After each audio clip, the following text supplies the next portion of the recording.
Bonsoir.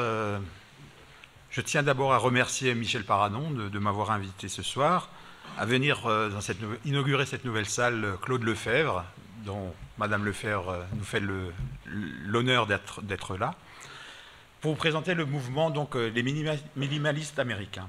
Alors, les minimalistes américains, donc à droite vous avez Terry Riley, là vous avez Phil Glass, là vous avez Lamonte Young, et là vous avez Steve Reich. Alors qu'est-ce qu'on entend par musique minimaliste? Alors sachez que lorsque les musicologues américains utilisent le seul terme de musique minimale, les Européens, quant à eux, opèrent un distinguo entre musique minimale et musique répétitive. Alors moi je vais faire le distinguo justement. Alors la musique minimale est née en Californie à la fin des années 50 avec les premières œuvres importantes de Lamonte Young,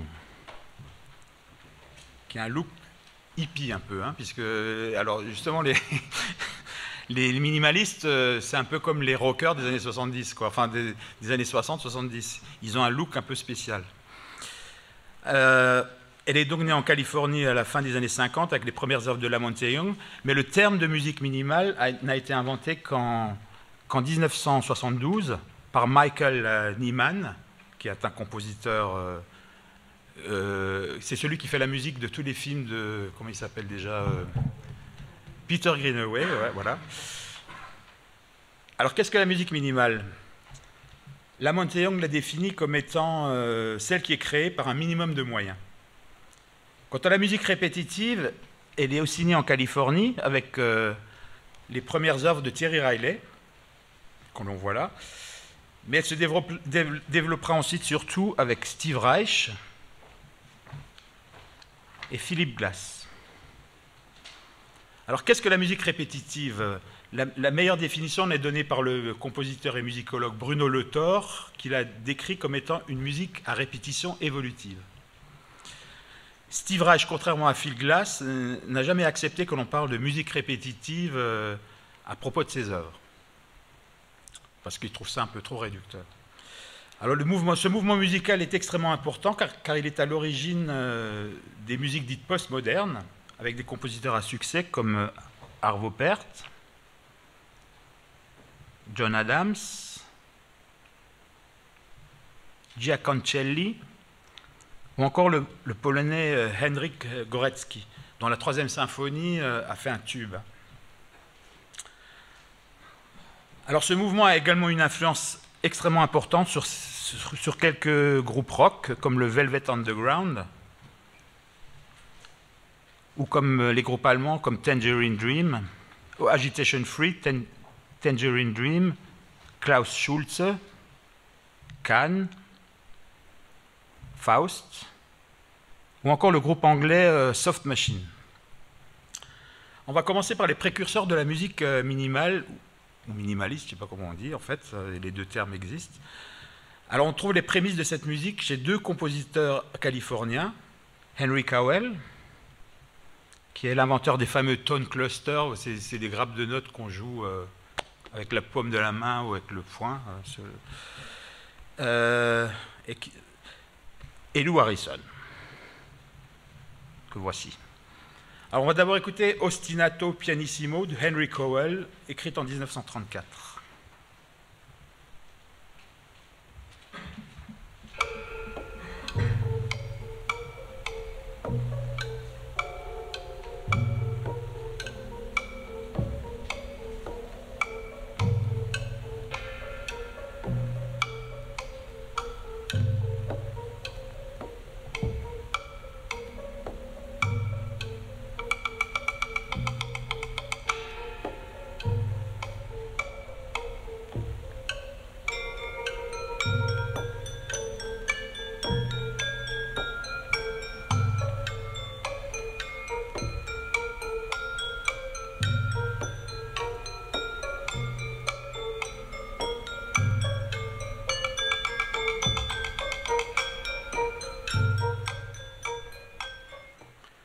Voici maintenant Song of a Quetzalcoatl que Lou Harrison a écrite en 1941.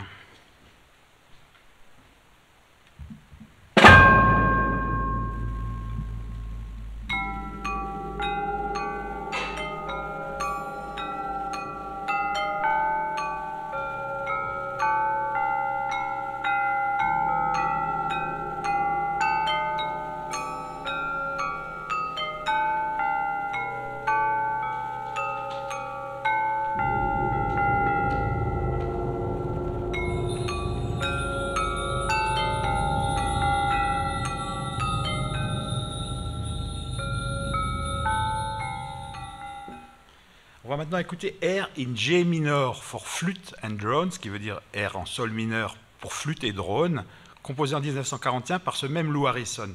Alors un drone, c'est quoi un drone? C'est pas uniquement un avion sans pilote qui tire sur des... Enfin, piloté depuis comme un jeu vidéo pour tirer sur des gens. C'est aussi en musique une note tenue longuement. En France, on appelle ça un bourdon.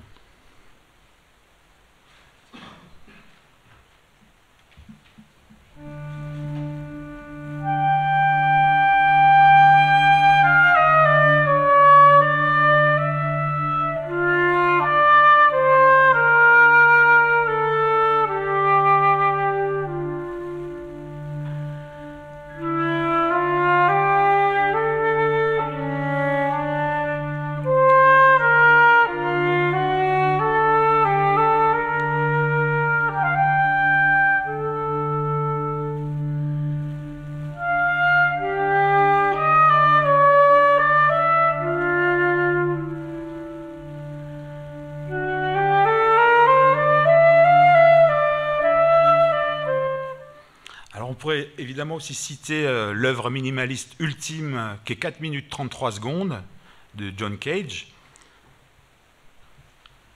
écrite en 1952 pour n'importe quel instrument et qui consiste pour l'interprète à rester immobile devant une partition vierge pendant 4 minutes et 33 secondes. Comme c'est une pièce en 3 parties, l'instrumentiste doit simplement marquer les mouvements par un geste quelconque.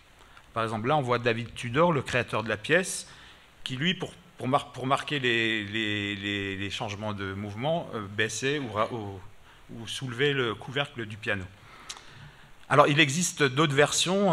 Vous pouvez écouter, par exemple, sur YouTube, vous pouvez voir une version de 4 minutes 33 pour orchestre, par exemple. Alors pourquoi est-ce que John Cage a écrit cette... Voici d'ailleurs la partition. C'est une partition comme ça. Alors pourquoi est-ce que John Cage a écrit cette partition? Il a sans doute voulu montrer que d'une part, le silence n'existe pas. C'est une thèse qui est d'ailleurs confirmée par les expériences scientifiques, puisque si vous êtes enfermé dans une pièce isolée phoniquement, vous commencez par entendre les battements de votre cœur, et après, la circulation sanguine. Donc, c'est une expérience, paraît-il, extrêmement angoissante. Je ne l'ai jamais faite, mais il paraît que c'est angoissant.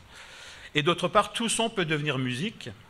Il suffit si on l'écoute attentivement, par exemple le chant des oiseaux, les insectes qui volent, les avions qui passent, ou même les gens qui toussent, tout ça, ça peut être de la musique. Alors, Cage avait un précurseur, c'est Alphonse Allais, qui 50 ans plus tôt avait écrit Marche funèbre, funérailles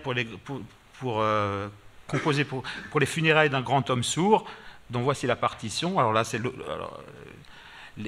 regardez la préface.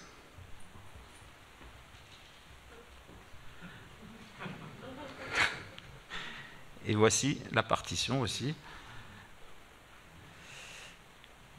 Alors, il existe beaucoup d'enregistrements de 4 minutes 33, mais je vais plutôt vous faire écouter une œuvre d'un Français qui s'appelle Hector Zazou, que voici. De son vrai nom, Pierre Job, hein, le vrai nom d'Hector Zazou, c'est Pierre Job. Alors Zazou avait d'abord fondé un groupe rock de free rock en mai 68 qui s'appelait Barricade, puis ensuite il avait formé ZNR avec Joseph Racaille, et à partir de 78, il sort beaucoup de disques en solo, dont La Perversita, qui est un disque qui est toujours interdit, parce que ça traite des perversions sexuelles extrêmes, et qui maintenant il est interdit.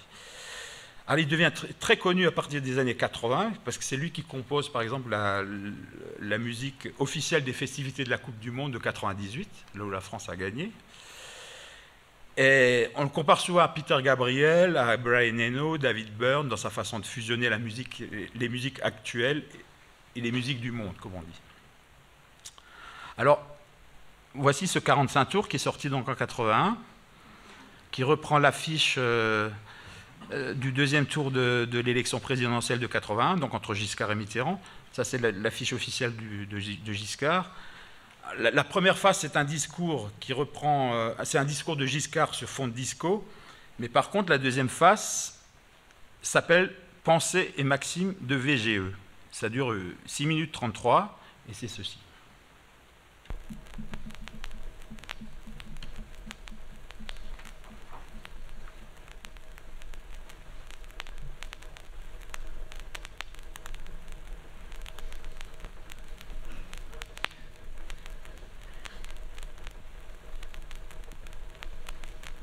Je ne mets pas les 6 minutes 33. Alors, inutile de vous dire que ce 45 tours a rapidement été censuré et mis au pilon. Il vaut à peu près 300 € sur Discog ou eBay, je ne sais plus. Alors, on va maintenant écouter les précurseurs de la musique répétitive. Le principal précurseur de la musique répétitive n'est autre qu'Erik Satie, qui est grand ami d'ailleurs d'Alphonse Allais, hein, qui a écrit quelques pièces strictement répétitives comme Vexation en 1893, qui consiste à répéter 840 fois une mesure de 180 notes au piano. Cette pièce a été exécutée pour la première fois en 1963 avec une dizaine de pianistes qui se relayaient toutes les 20 minutes, dont John Cale, futur membre du Velvet Underground, et David Tudor. Voici par exemple, on voit ici John Cage qui relaye John Cale. Le concert a duré 18h40 minutes. Alors, il y a d'autres œuvres de Satie qui sont répétitives, comme sa musique d'ameublement qu'il a composée en 1920. Alors, au dire de Satie, ces 3 pièces étaient faites pour être exécutées pendant les réceptions ou des vernissages et se devaient de ne pas être écoutées par le public, tout comme on ne prête pas attention aux bibelots, tapisseries et autres meubles. Hein, quand vous avez un vernissage. Alors Satie disait, ne vous endormez jamais sans entendre un morceau de musique d'ameublement ou vous dormirez mal. On va écouter Carrelage phonique d'abord.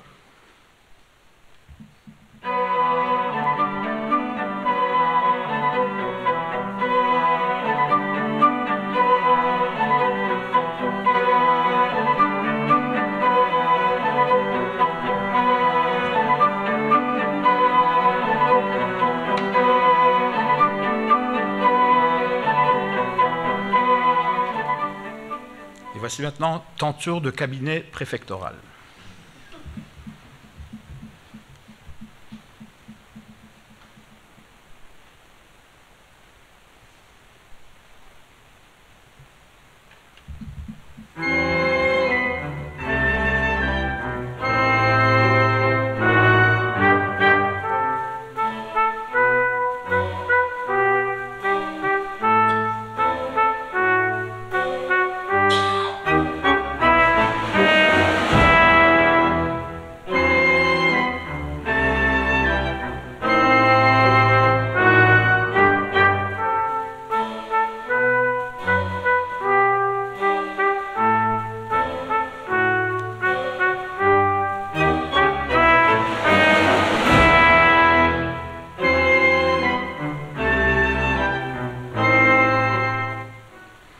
Alors, comme œuvre précurseur de la musique répétitive, on aurait aussi pu écouter le Boléro de Ravel, par exemple, ou le premier mouvement de la 7e symphonie de Shostakovich, et surtout les premières boucles de musique concrète de Pierre Schaeffer et Pierre Henry. Abordons maintenant la musique minimale proprement dite. La Monte-Young est née en 1935 dans une petite maison que l'on voit ici. Oula, voilà. Ça, c'est la maison où est née la Monte-Young, donc c'est une petite maison à Berne, dans l'Idaho, complètement isolée. Ses parents étaient très pauvres.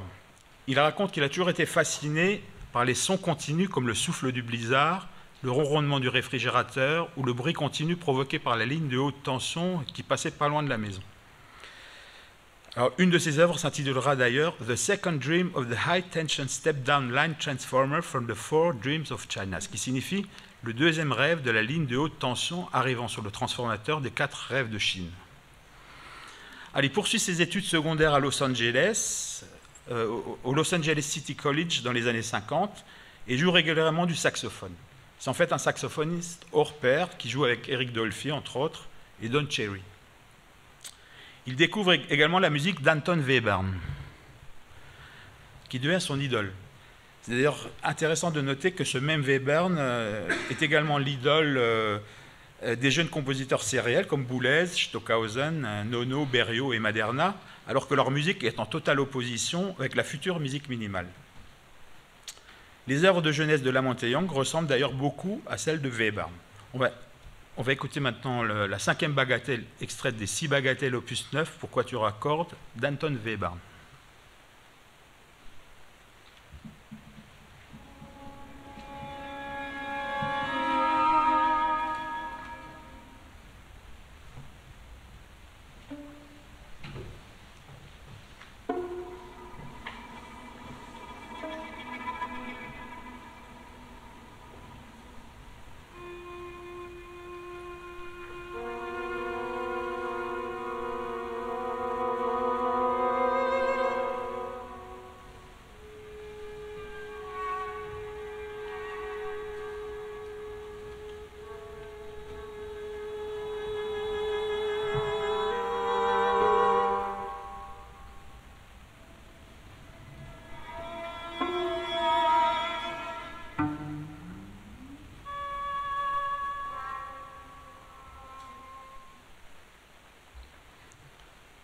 Et voici maintenant On Remembering a Naiad que Lamont et Young a composé en 1956. C'est le même quatuor à cordes, c'est le quatuor Arditi qui a enregistré les deux.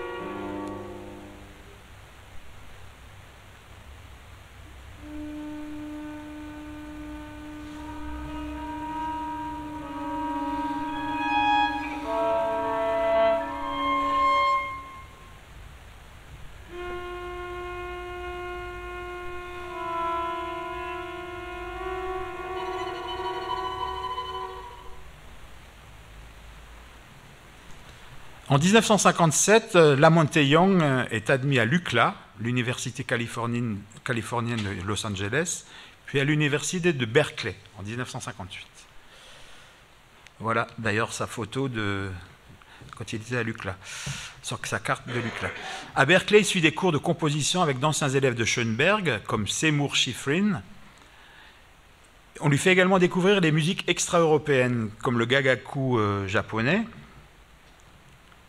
le gamelan indonésien et surtout les ragas indiens, dont les drones le fascinent. Alors, le drone est donc l'équivalent du bourdon que Lamont et Young découvre aussi dans la musique occidentale du Moyen-Âge. Alors, un bourdon, c'est donc simplement une note tenue que l'on peut réaliser avec une cornemuse ou n'importe quel autre instrument. Au Moyen-Âge, on utilisait principalement la vielle à roue, qui est un instrument à cordes dont la roue, actionnée par la main, frotte là où les cordes, simplement comme ça, et ça fait un son continu. On va écouter un extrait de « Tenter, aimer, corps me convient haïr », j'ai tellement aimé que maintenant je dois haïr, qui date de 1220 et qui est écrite par le Trouvère et Croisé, Conon de Béthune.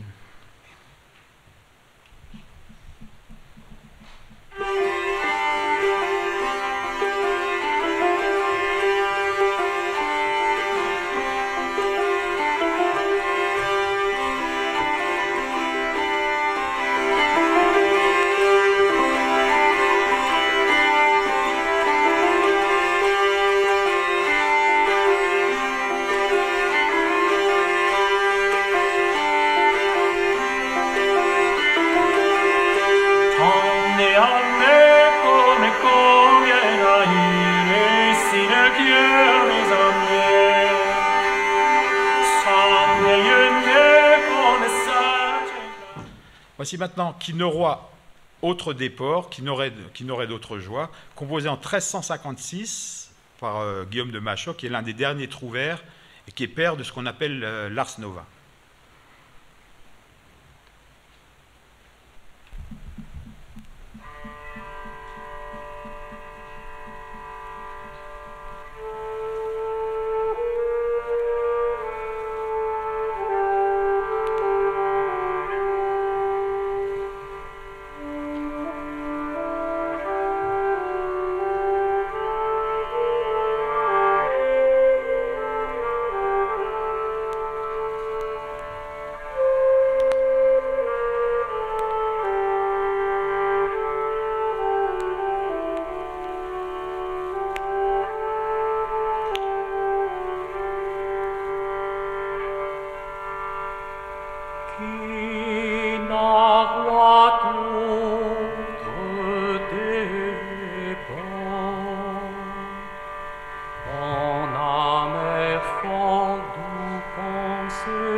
Alors, toutes ces influences conduisent Lamonte Young à composer en 1958 son trio à cordes pour violon, alto et violoncelle, dans lequel il n'y a que des drones, qui doivent être joués sans vibrato. C'est explicitement écrit sur la partition. Senza vibrato. Alors, il s'agit en fait d'une œuvre sérielle où Lamonte Young pousse les idées de Webern à l'extrême. Personne n'avait osé faire cela avant, à part peut-être Richard Wagner, qui ouvre son opéra L'Or du Rhin par un accord de mi bémol majeur qui dure environ 3 minutes. Je vous dis ça parce que récemment, j'ai entendu justement sur France Culture, j'allume la radio et puis j'entends un son comme ça, et puis je me dis, c'est du Lamonte Young, et en fait, c'était l'ouverture de L'Or du Rhin. Et voilà. Alors, on va écouter maintenant un extrait de ce trio à cordes de Lamonte Young, qui date donc de 1958.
Ses professeurs de l'époque menacent Lamonte Young de ne pas lui donner son diplôme de composition s'il continue d'écrire des partitions de ce genre, indignes, selon eux, d'un jeune homme de 23 ans. Pour prouver qu'ils ont raison, l'un d'eux, Seymour Schifrin, organise chez lui une exécution de ce trio devant tous les étudiants de composition de Berkeley. Ils sont presque tous du même avis que leurs professeurs, à part Terry Jennings, Pauline Oliveros et surtout Terry Riley. Notons qu'un des rares compositeurs de l'époque a analysé ce trio lors des cours de Darmstadt et Stockhausen, dont l'œuvre Stimmung est fortement inspirée de Lamonte Young. Le trio de Lamonte Young est encore une des rares œuvres aujourd'hui qui suscite encore aujourd'hui donc des réactions violentes de la part du public. Je me souviens d'une interprétation il y a une quinzaine d'années, dans le cadre du Festival Musica de Strasbourg, de quelques personnes qui sont sorties en hurlant, dont mon défunt père, en disant c'est pas de la musique.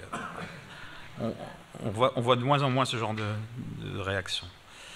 Alors Lamonte Young est finalement renvoyé de Berkeley sans diplôme de composition et s'installe à New York où il intègre le mouvement Fluxus de son ami George Masciunas, avec entre autres Richard Maxfield, chef de file de la musique électronique de New York, et Yoko Ono, qui n'est pas encore la femme de Lennon, qui était alors artiste d'avant-garde et qui était mariée avec le compositeur japonais Toshi Ishiyanagi. Alors c'est dans ce cadre qu'il compose en 1960 son œuvre Poem for Chairs, Tables, Benches, etc. Poème pour chaises, tables, bancs, etc.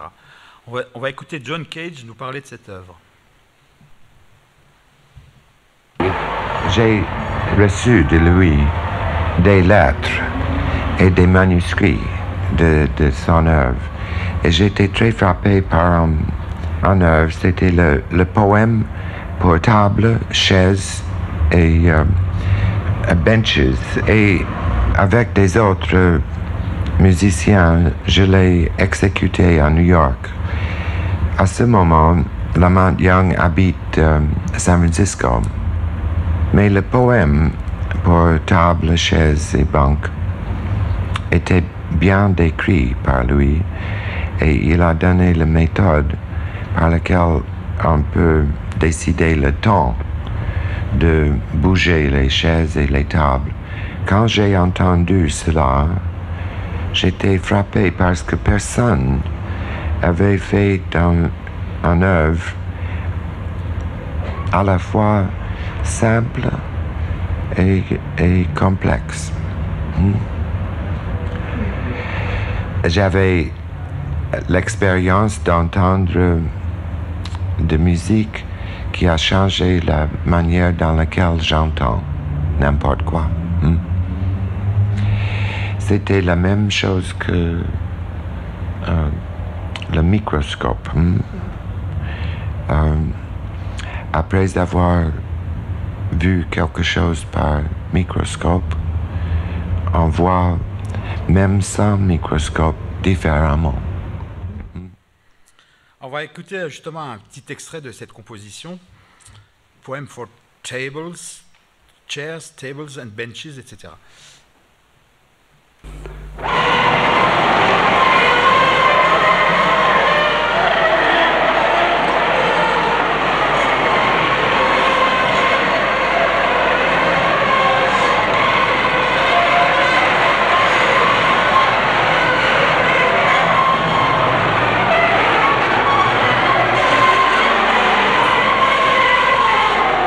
« 1960, Lamont Young. Poem for tables, chairs, benches, etc. Ensemble Fluxus, dirigé par Lamont Young.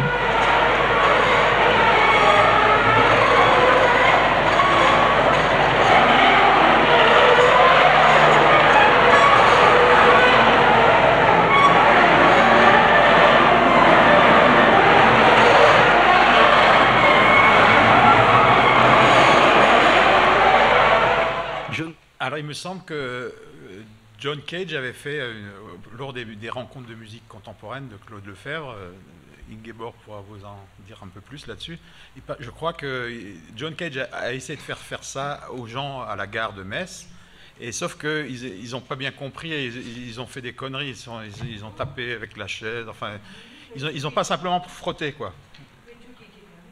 Ouais, c'est un happening, ouais. Donc tout le monde se souvient, même les employés du buffet de la gare, qui effectivement pouvaient utiliser des casseroles. On a poussé des chaises, les gens se souviennent de ça. Encore aujourd'hui. C'est magnifique, John Cage.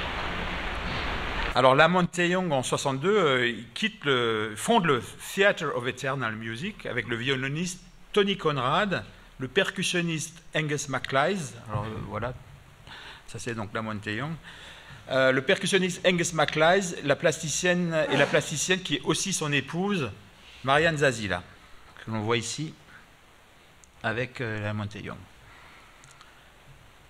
En 1963, le groupe change de nom en The Dream Syndicate, le syndicat du rêve, avec l'ajout de l'altiste gallois John Cale. On voit ici cet ensemble. Alors à gauche, vous avez Tony Conrad, à droite, vous avez John Cale, au milieu, vous avez Lamont Young et Marianne Zazzila. On va écouter Dorian Blues. Donc Dorian Blues par le Dream Syndicate, dont les drones sont joués par John Cale à l'alto et Tony Conrad à la guitare électrique, joué avec un archer. Lamont Young, lui, improvise au saxophone sopranino et Angus MacLise fait des petites percussions derrière.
En 1964, Tony Conrad quitte le Dream Syndicate et il va composer une des pièces majeures du minimalisme qui s'appelle Four Violins. Il enregistre en fait 4 violons les uns après les autres sur 4 pistes différentes.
En 1965, John Cale, Tony Conrad et Angus MacLise enregistrent Trance 2 de MacLise.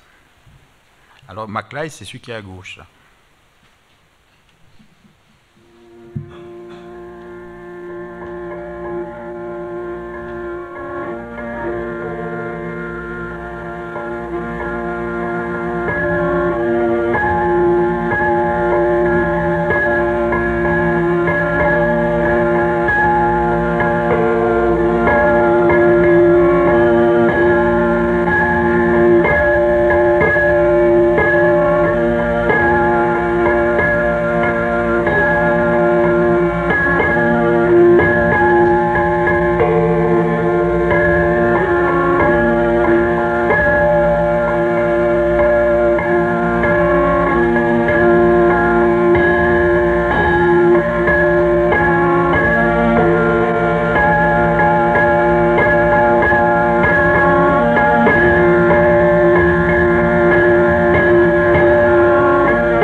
John Cale fonde avec Lou Reed et Angus MacLise l'un des groupes rock les plus intéressants de l'époque, le Velvet Underground. Mais MacLise, qui est réfractaire aux contraintes d'horaire et qui est incapable d'accepter une rémunération, c'est quelqu'un qui ne pouvait pas accepter de l'argent, quitte le groupe et terminera sa vie à Katmandou, où il décédera d'hypoglycémie et de malnutrition en 1979. Alors les chansons du Velvet Underground, alors à gauche c'est Lou Reed, ensuite Sterling Morrison, ensuite Nico, ensuite Maureen Tucker et complètement à droite John Cale. Alors les chansons du Velvet donc abordent le thème des drogues dures, du manque, des dealers, de la violence urbaine, des pratiques sexuelles extrêmes, ce qui est en totale opposition avec le mouvement hippie en train de naître sur la côte ouest. À San Francisco, c'est le Flower Power, les concerts gratuits du Grateful Dead, du Jefferson Airplane, Timothy Leary qui vante les vertus du LSD et du hashish, alors que les Velvet, c'est plutôt l'héroïne. On va écouter le début de Venus in First, où le Velvet, du Velvet Underground, donc, où John Cale joue de l'alto en son continu.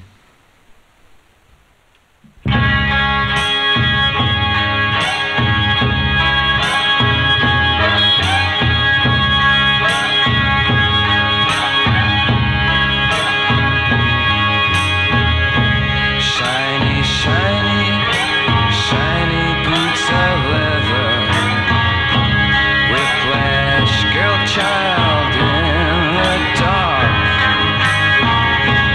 comes in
1964, Lamonte Young commence à composer une œuvre qui est en perpétuelle évolution, intitulée The Well-Tuned Piano, le piano en intonation juste, qui est le pendant du clavier bien tempéré de Bach.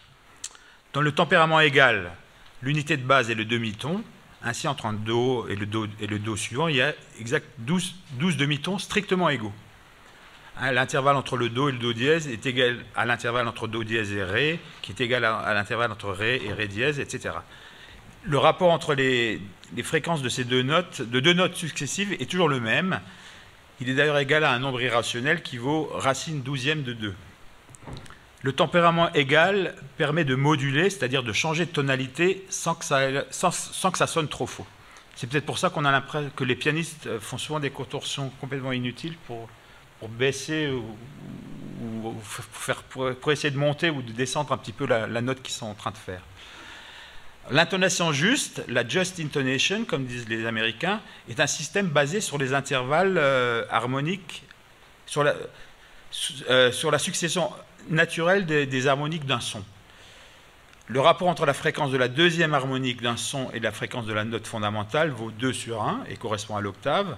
Le rapport entre les troisièmes fréquences entre la fréquence des troisième et deuxième harmoniques d'un son vaut 3,5 et correspond à la quinte juste. Le rapport entre la quatrième et le troisième harmonique vaut 4 tiers et correspond à la quarte juste. Alors que dans le tempérament égal, il n'y a que les octaves, qui sont en fait justes. Alors on va écouter un extrait de The Well-Tuned Piano. Alors vous allez voir que ça vous sonnera un petit peu faux, mais c'est la just intonation.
En 1967, Lamonte Young compose ses Drift Studies, études poussées, pour 2 ondes sinusoïdales de fréquence très élevée, qu'il passe en permanence dans son appartement de New York. En fait, Lamonte Young et Marian Zazzila développent dès 1960 l'idée d'une installation sonore et visuelle qu'ils appellent Dream House, basée sur les couleurs primaires et les sons purs. Voici la Dream House du musée contemporain de Lyon. On va écouter Drift Study qui passe donc en permanence dans les Dream House. Vous allez entendre un phénomène curieux. Suivant la position de votre tête, vous n'entendrez pas la même chose. Ceci est dû au fait que les fréquences élevées sont plus difficiles à percevoir que les fréquences médium. L'oreille perçoit d'autant mieux les fréquences élevées que l'onde percute le tympan de manière perpendiculaire. Donc pour percevoir ce phénomène, je vous demanderai de temps en temps de tourner la tête pendant la diffusion du morceau.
va maintenant passer au deuxième grand minimaliste, qui est Terry Riley.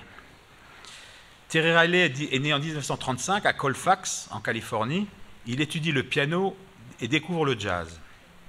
En 1957, il est admis à l'université de Berkeley, comme Lamonte Young, et il compose des pièces dodécaphoniques, comme ce morceau intitulé « À la manière de Schoenberg ».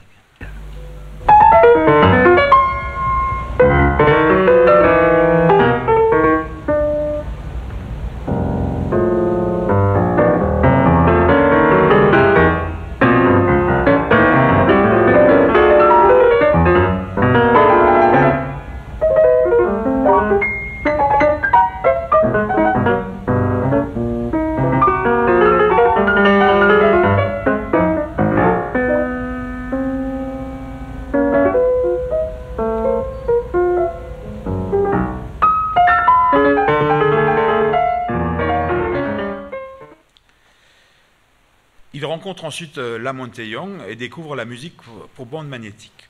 En 1963, il est à Paris et compose la musique pour la pièce de Kenneth Dewey qui s'appelle The Gift, le cadeau. Il a accès au studio de Radio France et demande à un technicien un moyen de créer une sorte d'écho. Le technicien lui propose d'utiliser 2 magnétophones placés à une certaine distance l'un de l'autre. Une bande magnétique part de la bobine débitrice du premier magnétophone pour s'enrôler dans la bobine réceptrice du second. À l'aide d'un microphone, le premier enregistre en direct un instrument quelconque. La bande qui défile est ensuite lue par le second magnétophone qui restitue l'enregistrement avec un temps de décalage. Le musicien jouant par-dessus les échos retardés, le résultat sonore est repris en compte par le micro, puis par le magnéto, et ainsi de suite, un peu comme dans un jeu de miroir. On va écouter un extrait de The Gift. Alors, les musiciens que Terry Riley a enregistrés pour sa bande sonore ne sont autres que le trompettiste Chet Baker et son quartet qui interprètent une pièce de Miles Davis. Terry Riley manipule les magnétophones.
Terry Riley améliore ensuite son système en rapprochant au maximum ses magnétophones pour en faire un tape delay.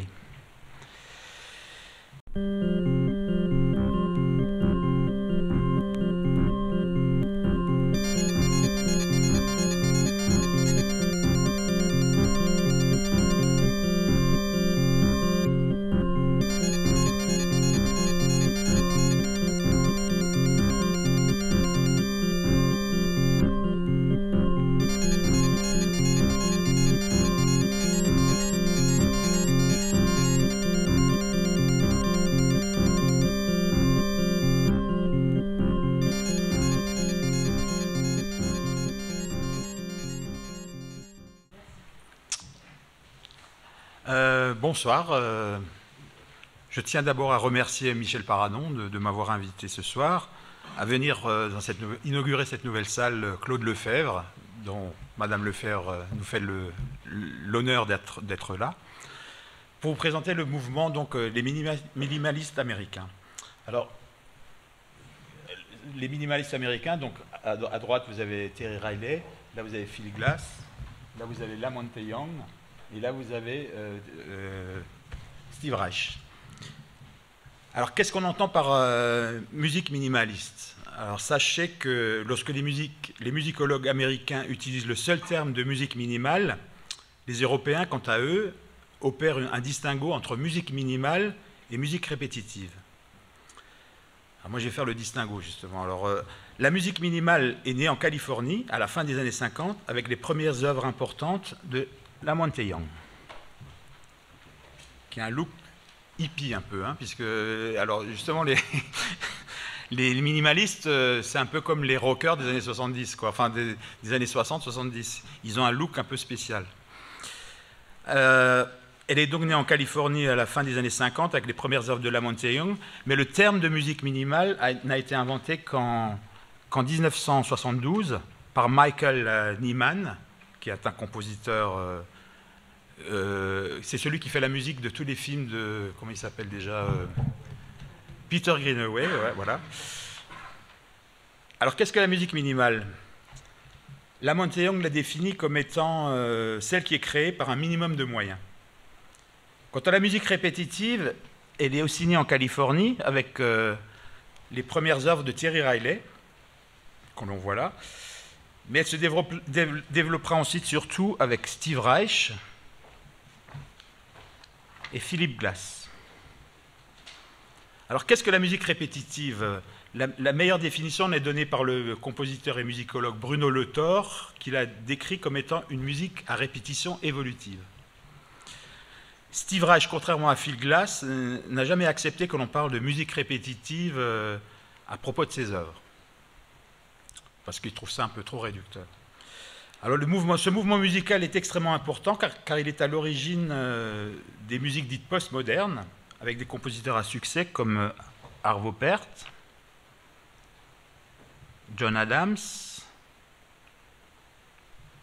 Giaconcelli, ou encore le Polonais Henryk Górecki, dont la 3e symphonie a fait un tube. Alors ce mouvement a également une influence extrêmement importante sur quelques groupes rock, comme le Velvet Underground,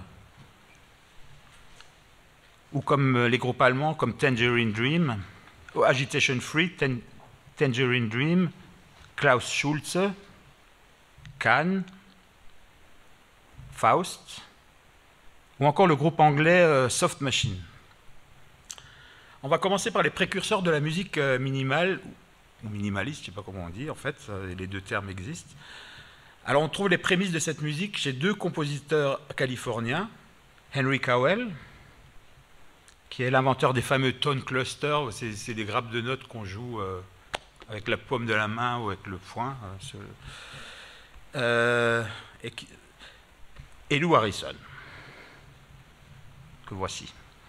Alors on va d'abord écouter Ostinato Pianissimo de Henry Cowell, écrite en 1934.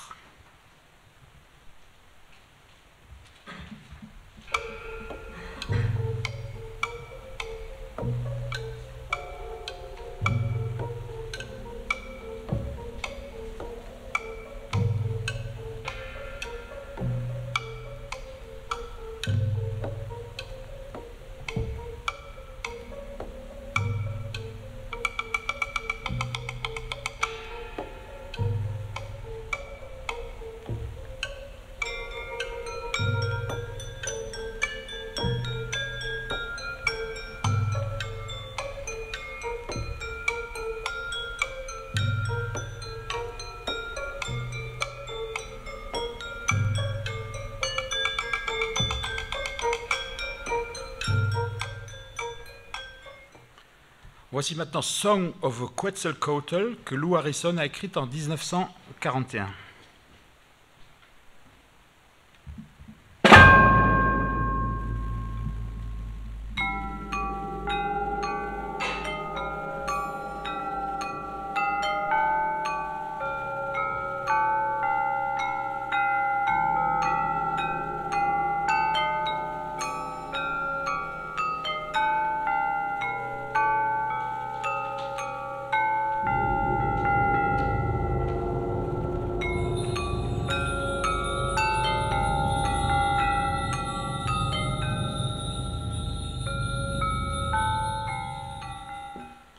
On va maintenant écouter Air in G minor for flute and drone, ce qui veut dire Air en sol mineur pour flûte et drone, composé en 1941 par ce même Lou Harrison.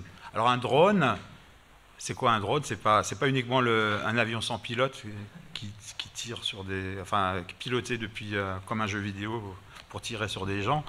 C'est aussi en musique une note tenue longuement. En France, on appelle ça un bourdon.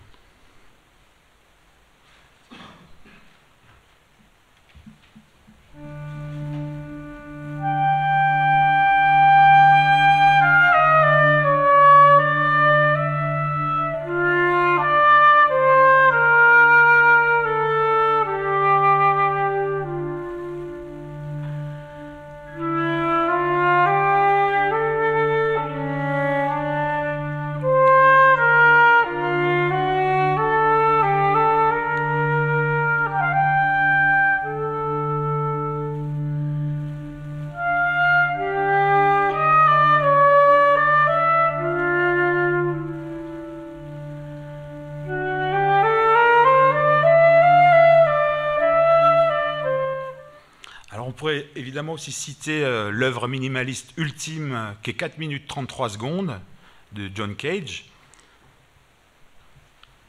écrite en 1952 pour n'importe quel instrument et qui consiste pour l'interprète à rester immobile devant une partition vierge pendant 4 minutes et 33 secondes. Comme c'est une pièce en 3 parties, l'instrumentiste doit simplement marquer les mouvements par un geste quelconque.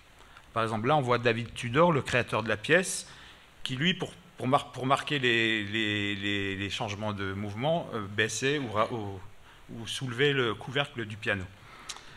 Alors, il existe d'autres versions. Vous pouvez écouter, par exemple, sur YouTube, vous pouvez voir une version de 4 minutes 33 pour orchestre, par exemple. Alors pourquoi est-ce que John Cage a écrit cette... Voici d'ailleurs la partition. C'est une partition comme ça. Alors pourquoi est-ce que John Cage a écrit cette partition? Il a sans doute voulu montrer que d'une part, le silence n'existe pas. C'est une thèse qui est d'ailleurs confirmée par les expériences scientifiques, puisque si vous êtes enfermé dans une pièce isolée phoniquement, vous commencez par entendre les battements de votre cœur, et après, la circulation sanguine. Donc, c'est une expérience, paraît-il, extrêmement angoissante. Je ne l'ai jamais faite, mais il paraît que c'est angoissant. Et d'autre part, tout son peut devenir musique. Il suffit si on l'écoute attentivement, par exemple le chant des oiseaux, les insectes qui volent, les avions qui passent, ou même les gens qui toussent, tout ça, ça peut être de la musique. Alors, Cage avait un précurseur, c'est Alphonse Allais, qui 50 ans plus tôt avait écrit Marche funèbre, funérailles composé pour les funérailles d'un grand homme sourd, dont voici la partition. Alors là, c'est regardez la préface.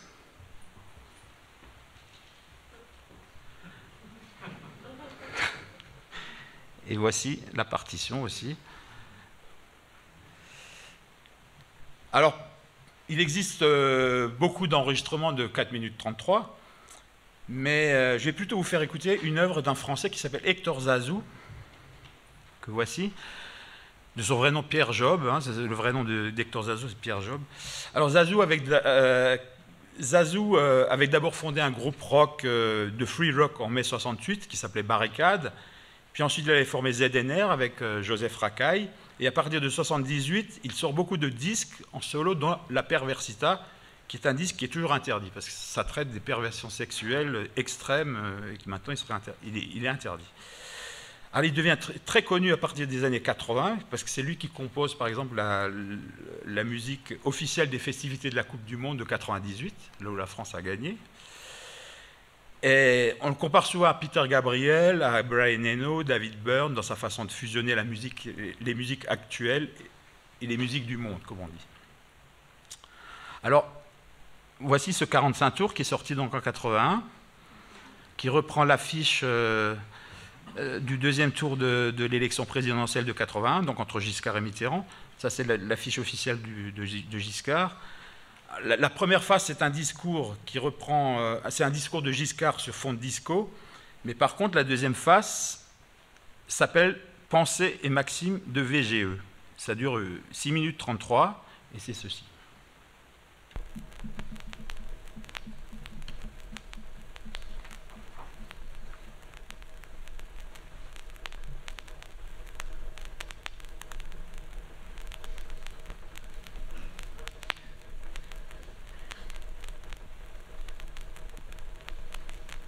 je ne mets pas les 6 minutes 33.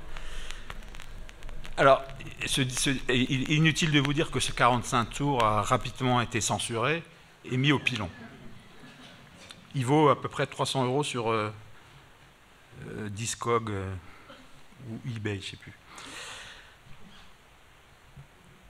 Alors, on va maintenant écouter les précurseurs de la musique répétitive. Le principal précurseur de la musique répétitive n'est autre qu'Erik Satie, qui est grand ami d'ailleurs d'Alphonse Allais, hein, qui a écrit quelques pièces strictement répétitives comme Vexation en 1893, qui consiste à répéter 840 fois une mesure de 180 notes au piano. Cette pièce a été exécutée pour la première fois en 1963 avec une dizaine de pianistes qui se relayaient toutes les 20 minutes, dont John Cale, futur membre du Velvet Underground, et David Tudor. Voici par exemple, on voit ici John Cage qui relaye John Cale. Le concert a duré 18h40 minutes. Alors, il y a d'autres œuvres de Satie qui sont répétitives, comme sa musique d'ameublement qu'il a composée en 1920. Alors, au dire de Satie, ces 3 pièces étaient faites pour être exécutées pendant les réceptions ou des vernissages et se devaient de ne pas être écoutées par le public, tout comme on ne prête pas attention aux bibelots, tapisseries et autres meubles, hein, quand vous avez un vernissage. Alors Satie disait « Ne vous endormez jamais sans entendre un morceau de musique d'ameublement ou vous dormirez mal ». On va écouter le carrelage phonique d'abord.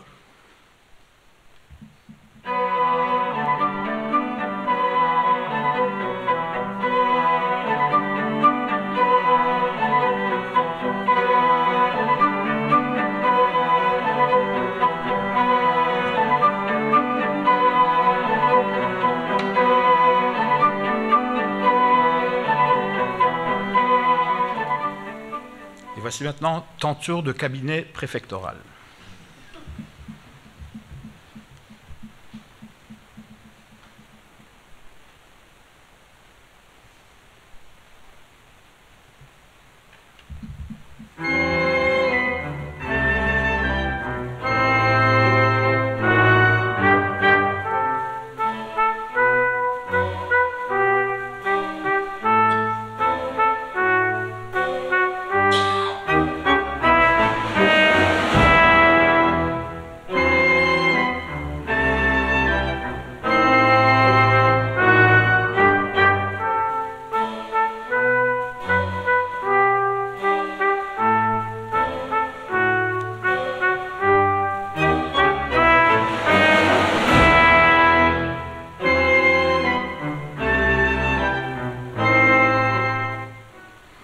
Alors, comme œuvre précurseur de la musique répétitive, on aurait aussi pu écouter le Boléro de Ravel, par exemple, ou le premier mouvement de la 7e symphonie de Shostakovich, et surtout les premières boucles de musique concrète de Pierre Schaeffer et Pierre Henry.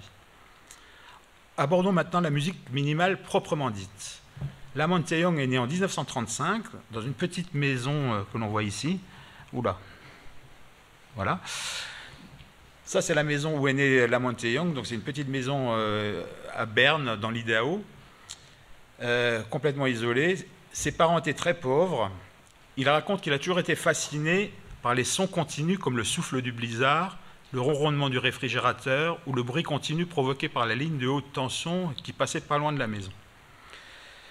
Alors, une de ses œuvres s'intitulera d'ailleurs « The Second Dream of the High Tension Step-Down Line Transformer from the Four Dreams of China », ce qui signifie le deuxième rêve de la ligne de haute tension arrivant sur le transformateur des 4 rêves de Chine. Alors, il poursuit ses études secondaires à Los Angeles, au Los Angeles City College dans les années 50, et joue régulièrement du saxophone. C'est en fait un saxophoniste hors pair qui joue avec Eric Dolphy, entre autres, et Don Cherry. Il découvre également la musique d'Anton Webern, qui devient son idole. C'est d'ailleurs intéressant de noter que ce même Webern est également l'idole des jeunes compositeurs sériels comme Boulez, Stockhausen, Nono, Berio et Maderna, alors que leur musique est en totale opposition avec la future musique minimale. Les œuvres de jeunesse de la Monte-Young ressemblent d'ailleurs beaucoup à celles de Webern. On va On va écouter maintenant la 5e bagatelle, extraite des 6 bagatelles opus 9 pour quatuor à cordes d'Anton Webern.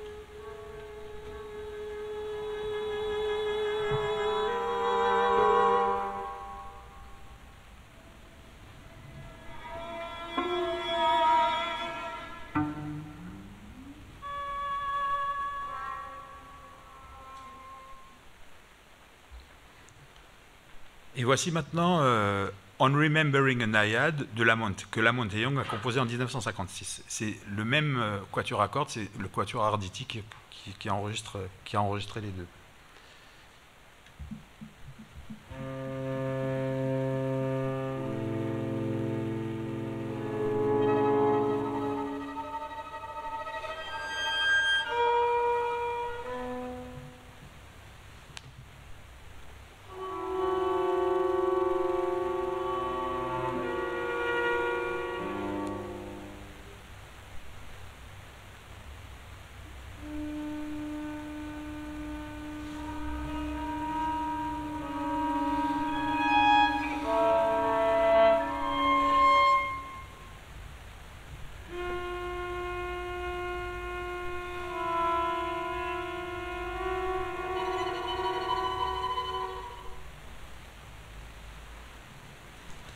En 1957, Lamont et Young est admis à l'UCLA, l'université californienne de Los Angeles, puis à l'université.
Philip Glass, que voici, qui avait participé à la création de Four Organs de Steve Reich, est né à Baltimore, dans le Maryland, en 1937.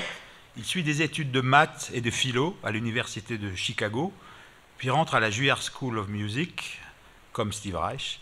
De 64 à 66, il suit des cours de Nadia Boulanger à Paris et découvre la musique de Ravi Shankar. Il retourne à New York en 1966 et assiste à la première de Piano Phase de Steve Reich.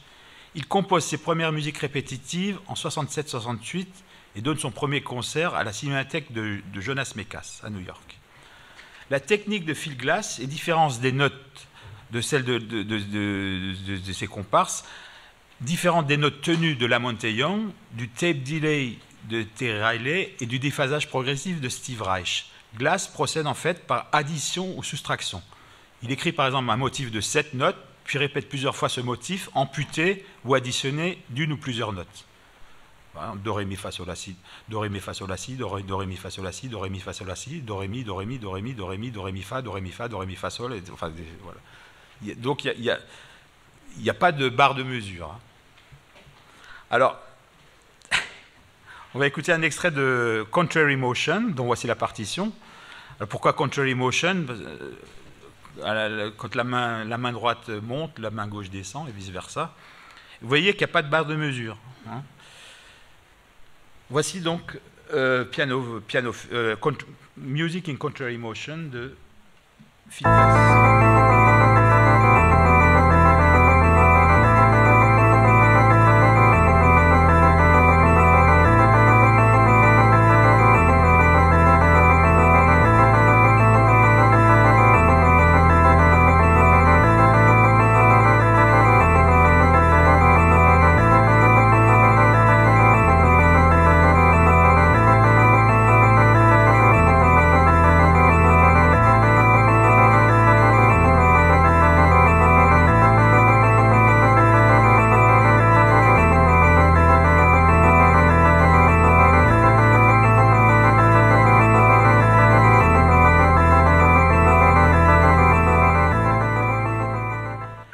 L'œuvre la plus célèbre de la première période de Philip Glass est l'opéra qu'il a monté en 75-76 avec Robert Wilson, qui s'appelle Einstein on the Beach. Là, on peut voir... non, ça c'est... Oui. Voilà Philip Glass et Robert Wilson. C'est une photo de Robert Mapplethorpe, assez célèbre. Einstein on the Beach est le premier opéra minimaliste. La première de Einstein on the Beach s'est tenue le 25 janvier 1976 pendant le Festival d'Avignon au Théâtre municipal d'Avignon. C'est d'ailleurs une commande du Festival d'Avignon. Je crois que c'est même une commande du ministre de la Culture de l'époque en France. On va écouter un extrait donc, de Einstein on the Beach.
Alors on constate une grande différence entre d'une part les musiques de Lamonte Young et Terry Riley et d'autre part les musiques de Steve Reich et Philip Glass.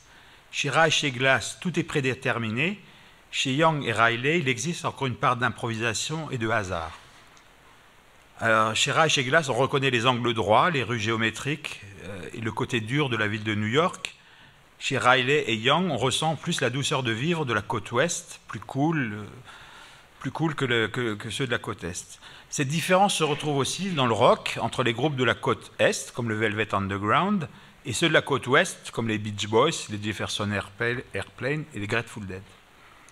À partir des années 70 et surtout des années 80, les œuvres de ces quatre compositeurs seront moins radicales et spartiates et évolueront vers ce qu'on appelle aujourd'hui la musique postmoderne. Alors j'aurais voulu vous parler d'autres compositeurs moins connus mais néanmoins aussi importants comme Charlemagne Palestine, que voici, qui est passé d'ailleurs à Pompidou récemment, hein. Phil Niblock, Henry Flint, ou encore Alvin Lucier, Mais comme on m'a demandé, enfin, comme c'est, il est déjà un peu... Quelle heure il est? 9h20 ouais. J'ai encore le temps de ouais. Bon.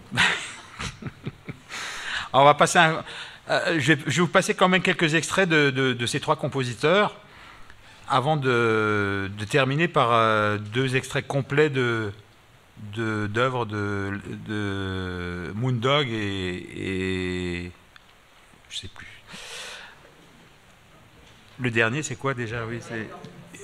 Ouais, Michael Gordon, voilà. Michael Gordon, il va passer bientôt à l'Arsenal, c'est pour ça que... Alors, on va commencer par une œuvre de Phil Niblock qui s'appelle Five More String Quartets, dont voici la partition d'ailleurs. Ouais, c'est simplement 5 quatuors à cordes, dont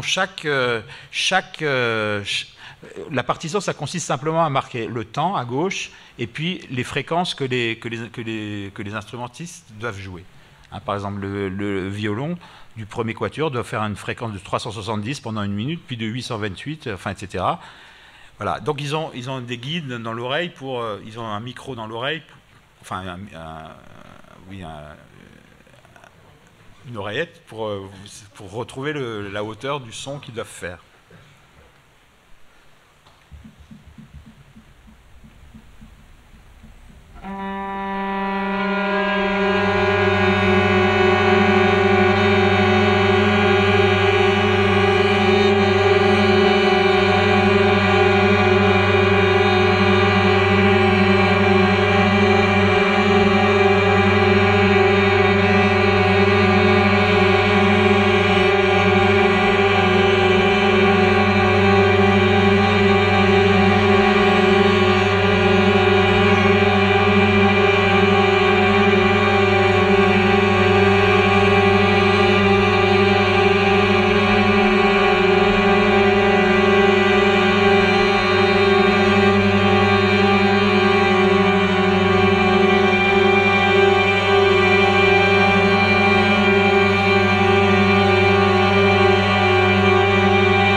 Chaque instrumentiste a à l'oreille gauche un son pur électronique qui l'aide à caler la hauteur du son qu'il joue.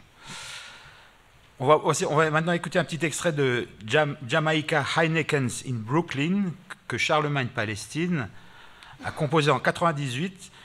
En fait, il s'agit d'une promenade à Brooklyn pendant la parade jamaïcaine annuelle qui attire plus de 2 millions de personnes de la Jamaïque, de Cuba, de la Guyane, de Haïti, de la Martinique, etc. Charlemagne Palestine se promène pendant 1 heure avec un petit DAT Sony dans sa poche et un petit micro stéréo à la main. Et en studio, il rajoute 3 séries de drones à partir d'orgues Yamaha, de synthétiseurs ARP, de filtres divers, de modulateurs à anneaux. Alors, le vrai nom de Charlemagne Palestine, c'est Charles Martin en fait, hein, c'est pas Charlemagne Palestine. Il est né en 1947 à Brooklyn.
voici maintenant une œuvre minimaliste très impressionnante.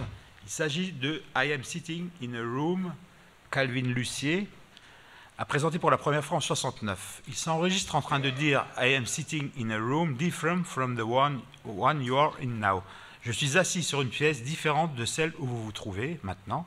Je suis en train d'enregistrer ma voix et je vais la jouer dans la pièce encore et encore jusqu'à ce que les fréquences dues à la résonance de la pièce se renforcent elles-mêmes. De cette façon, toute ressemblance avec mon discours, sauf peut-être son rythme, seront détruites. Ce que vous entendrez alors seront les résonances naturelles de la pièce, articulées par ma voix. Je conçois cette activité pas tant comme la démonstration d'un phénomène physique, mais plus comme un moyen de lisser toute imperfection que ma voix pourrait avoir. En effet, vous allez vous rendre compte qu'Alvin Lussier souffre d'un problème de bégaiement. Alors, en fait, qu'est-ce qu'il fait? Il enregistre sa phrase avec un magnétophone, il diffuse ensuite cet enregistrement à travers les haut-parleurs installés dans cette pièce et enregistre simultanément cette diffusion avec un micro et un deuxième magnétophone. Et il recommence cette opération 32 fois. Au fur et à mesure des diffusions, les voix deviennent de moins en moins perceptibles à cause des distorsions produites par l'acoustique de la pièce. Et sans aucune manipulation électronique, la lecture se transforme peu à peu en musique. Les consonnes disparaissent progressivement pour laisser la place aux voyelles et à leurs harmoniques. Et à la 32e diffusion, on n'entend plus qu'une sorte d'enveloppe électronique pleine d'harmoniques. On va écouter les débuts des premières, 8e, 16e et 32e enregistrements de I Am Sitting in a Room. I am sitting in a room different from the one you are in now. I am recording the sound of my speaking voice, and I am going to play it back into the room again and again until the resonant frequencies of the room reinforce themselves so that any semblance of my speech, with perhaps the exception of rhythm, is destroyed.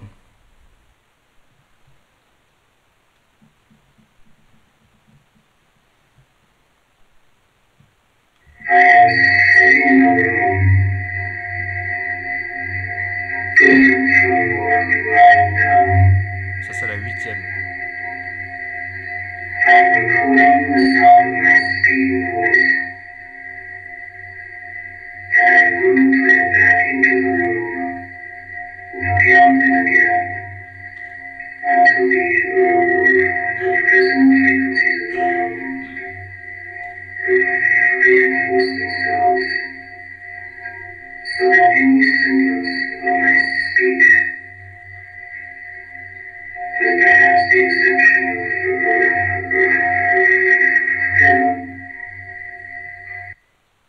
La 16e.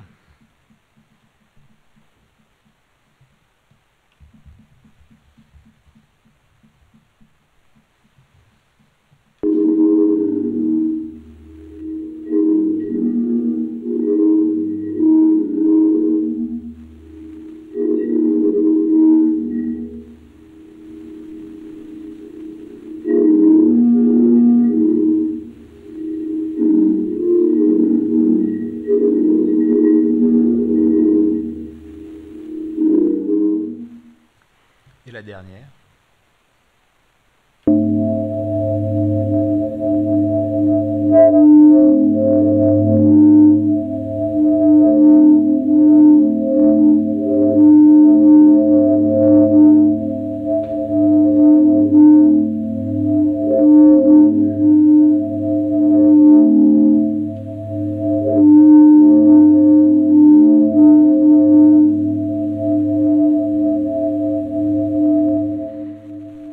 Alors, pour terminer, on va écouter intégralement deux pièces minimalistes, je suis comme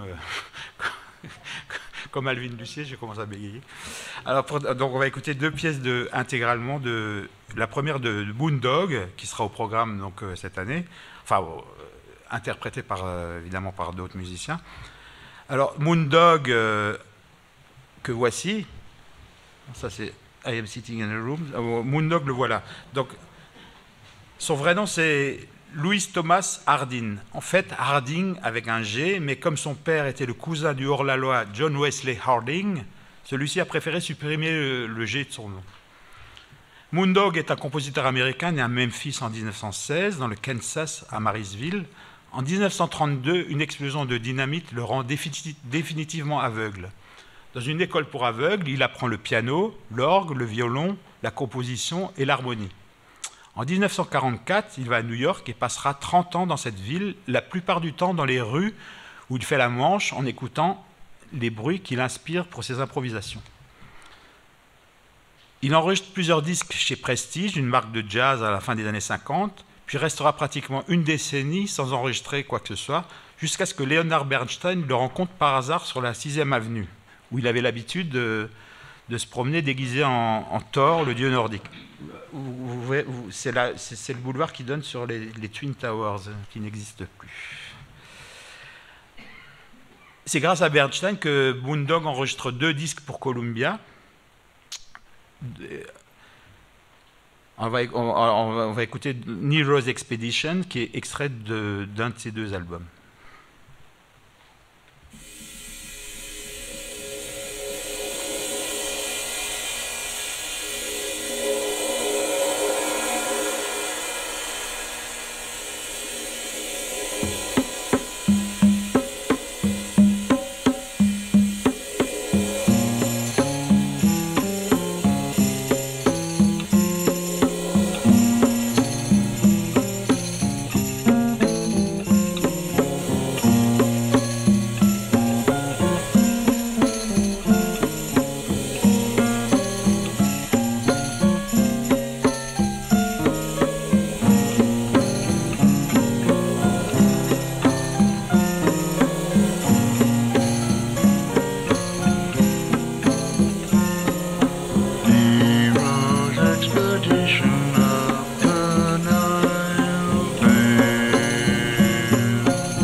Simple canon, mais d'une sublime beauté, je trouve.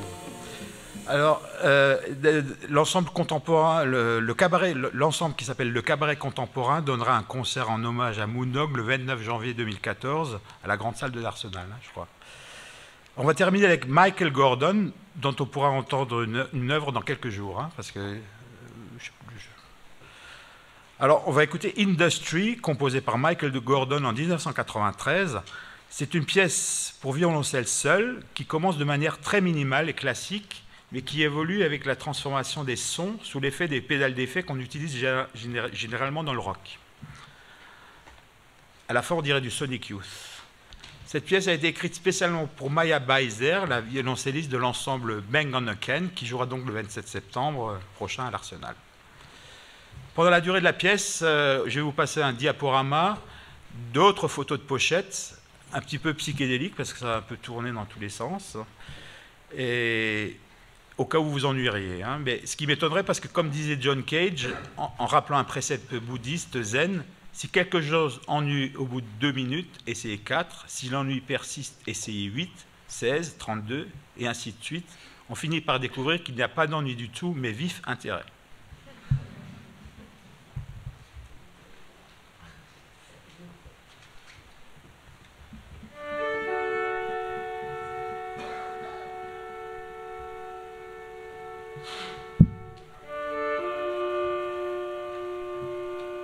Ça, c'est la montée Young.